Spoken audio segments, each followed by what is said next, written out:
Muchas gracias. Primero, saludar a los trabajadores de la estiba que se encuentran aquí presentes y celebrar con ellos la victoria que esta mañana hemos conseguido en el Congreso de los Diputados. Es una victoria histórica. Hacía décadas que no se convalidaba un decreto después de que lo sacara un gobierno, y esta PNL yo sé que tiene un corto recorrido jurídico, pero tiene un valor simbólico político enorme, que es el espaldarazo a la lucha importantísima, simbólica, que tiene que ser estimulante para el resto de trabajadores en este país que están llevando a cabo los estibadores. Decía que esta PNL tiene un valor simbólico y lo tiene que tener en dos sentidos. Tiene que ser una llamada de atención al servilismo, al vasallaje del gobierno de Mariano Rajoy con la señora Merkel y con la Unión Europea. Una Unión Europea que ha condenado a este país y a Andalucía a ser la periferia de la periferia, a tener en una división internacional del trabajo siempre a los sectores con menor valor añadido, con menor productividad, y ahí lo vemos también entonces en términos de empleo y de riqueza. Y justamente cuando tenemos una actividad portuaria estimulante, creciendo, con algunos puertos estratégicos como el de Algeciras, de nuevo vamos a hacer un ejercicio de servilismo y de vasallaje.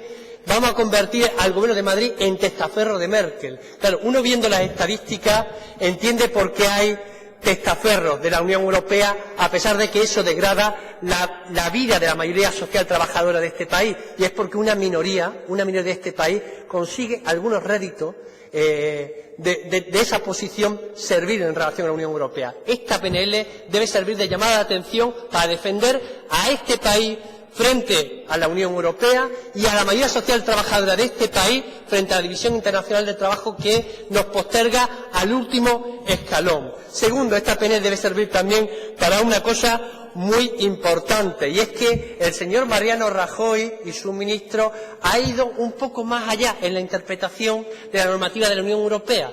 Se podía tener otro marco para adaptarse a la normativa, pero ha ido más allá, y ha ido más allá porque persigue la pulverización de los derechos sociales, democráticos y laborales de los trabajadores de este país. Hay un intento desde hace años de no dejar ninguna conquista en pie de los derechos de los trabajadores. Y por eso esta PNL tiene que servir de espaldarazo a este colectivo, porque ya hemos aprendido algo. Y hemos aprendido durante estos años que cuando pierde un colectivo de trabajadores no gana nadie, absolutamente nadie. En cambio, cuando hay victorias de los trabajadores se abren muchísimas oportunidades para recuperar derechos. Quiero aprovechar también esta tribuna para llamar la atención a una sentencia del Tribunal Supremo de estos días, que ha sido un verdadero golpe al derecho del trabajo y al derecho de huelga de los trabajadores. Y es que en este país se están pulverizando los derechos que se conquistaron, algunos como el derecho de huelga, con la sangre de trabajadores en este país. Hay que recordarlo, no se nos ha regalado nunca nada. Y por eso mismo, por este último aspecto, yo quería señalar algunas cosas importantes de la PNL.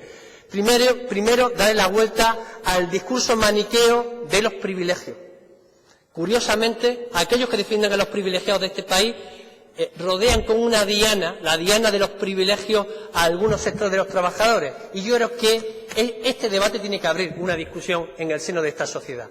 Ya tuvimos una elección con los controladores aéreos.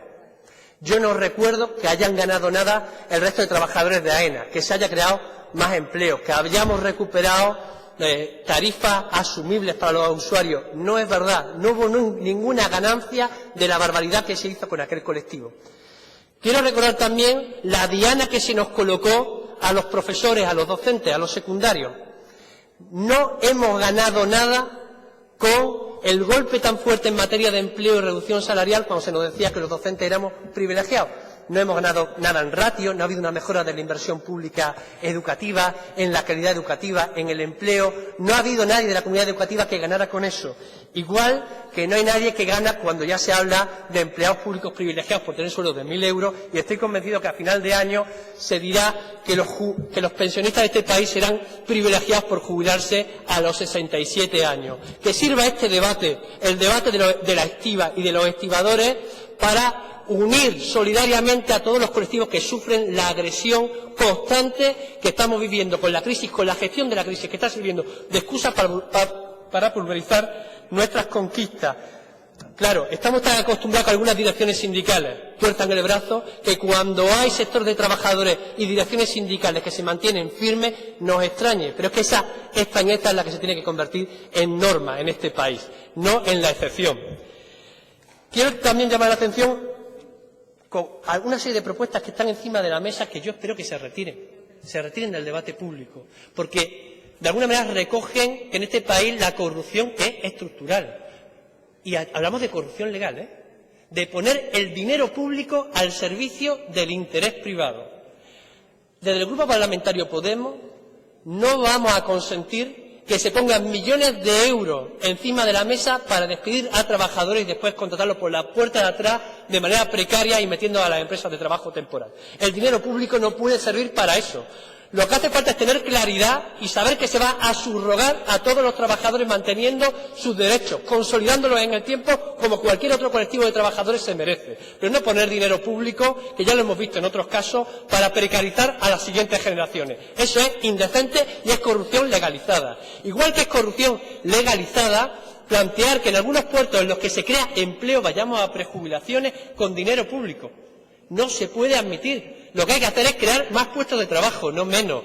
No podemos, porque ya tenemos la experiencia de algunos sectores como el de Movistar, donde todavía siguen prejubilando gente mientras entran las nuevas generaciones por la puerta de atrás en contratas y en subcontratas con salarios que no alcanzan a los de sus predecesores y con condiciones laborales lamentables. No vamos a poner dinero público para eso, que lo pongan las empresas. Con dinero público, desde luego, no estamos dispuestos a tolerar ni despidos ni rebajas en las condiciones de los trabajadores de la estiba. Igual que no estamos dispuestos a tolerar que con dinero público se juegue a la economía de casino. No habíamos dicho que ya habíamos terminado con la experiencia del ladrillazo y del boom inmobiliario con la economía de casino, y ahora se pone dinero ¿para qué? Para que haya algunas empresas que lo que están viendo es no cómo hacer la producción de la estiba, sino a quién le van a vender las tareas. Ya hay empresas que están planteando a qué capital chino le van a vender, y lo vamos a hacer con dinero público. Es decir, le vamos a dar la señal al capital internacional que se puede venir aquí, porque los trabajadores en el futuro van a ser contratados con empresas de trabajo temporal con dinero público. Eso es indecente, es corrupción legalizada y, de luego, nosotros no lo vamos a tolerar en absoluto. Subrogación del personal, convenio de sector. No estamos dispuestos a parcializar las condiciones de los trabajadores y a enfrentarlos entre sí. Esos son los efectos de la última reforma del Partido Laboral. Ya hemos aprendido. Y ese es el mensaje que Podemos también lanza a la sociedad. Están ustedes solos. Lo de hoy ha sido una derrota histórica. Empiecen a negociar desde otras condiciones. Y le decimos también a Ciudadanos que tengan posiciones más claras. Uno no puede estar del no así a la abstención en 24 horas. Aislemos al Partido Popular para que haya una negociación con todas las bandas, con los trabajadores, con las empresas si hacen falta. Y si no, apoyaremos con decisión todas las medidas que los trabajadores quieran llevar a cabo. Porque en este país, cada vez que alguien va a hacer una huelga, se abre un debate sobre el derecho a huelga, y curiosamente lo que hay primero es una campaña de que las huelgas ya no tienen efecto. Curiosamente, cuando los trabajadores de la activa han dicho que van a la huelga, se ha visto que quien mueve con las manos en el día a día este país siguen siendo los trabajadores y trabajadoras de este país. Y lo han demostrado ellos. Si se cierran los puertos, se abren oportunidades también para otros sectores, para recuperar este país, para nosotros, para la mayoría social. Por eso tampoco, desde el Grupo Parlamentario Podemos, estamos dispuestos a apoyar todas las medidas de huelga que ellos quieran llevar adelante. Saludaros otra vez. Corazón, coraje, valentía, fuerza. Sé que es mucha responsabilidad, hay muchos ojos mirando. Soy ejemplo. Hasta la victoria. Le ruego a las personas que nos acompañan que se abstengan de hacer cualquier manifestación, y les quiero avisar de que este será el último aviso si quieren permanecer con nosotros durante el debate de esta iniciativa. Ayúdennos a no tener que invitarlos a salir del salón de plenos. Pasamos al turno del resto de grupos políticos. Interviene en primer lugar la diputada del Grupo de Izquierda Unida, la señora Nieto Castro.